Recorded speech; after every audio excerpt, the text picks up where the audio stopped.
ఇరాన్పై America, Israel దాడి వల్ల Hormuz జలసంధిలోకి ఏ oil ట్యాంకర్లు రాకూడదని ఇరాన్ హెచ్చరించింది. చమురు సరఫరాకు తీవ్ర అంతరాయం కలిగింది. దీనివల్ల ప్రపంచంలో 20% ఆయిల్ సరఫరా ఆగిపోతుంది. షిప్పింగ్ కంపెనీల ఇన్సూరెన్స్ ప్రీమియంలు పెరిగిపోవడం వల్ల ఆయిల్ ధరలు పెరిగాయి. లండన్ మార్కెట్లు ఓపెన్ అవగానే ఆయిల్ బ్యారెల్కి $15 పెరిగింది.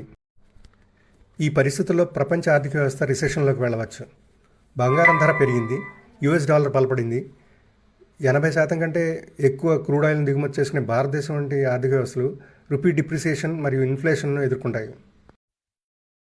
మిడిల్ ఈస్ట్ అంతటా 1500 పైగా విమానాలు ఇప్పటికే రద్దు చేయబడ్డాయి. ప్రపంచంలో అత్యంత రద్దీగా ఉండే విమానాశ్రయాల్లో ఒకటైన దుబాయ్ ఇంటర్నేషనల్లో 70% విమానాలు నిలిచిపోయాయి.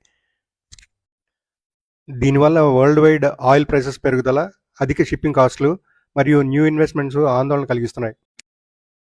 ఒక యుద్ధం భూమిపై ఉన్న ప్రతి ఆర్థిక వ్యవస్థని చిన్నాభిన్నం చేస్తోంది.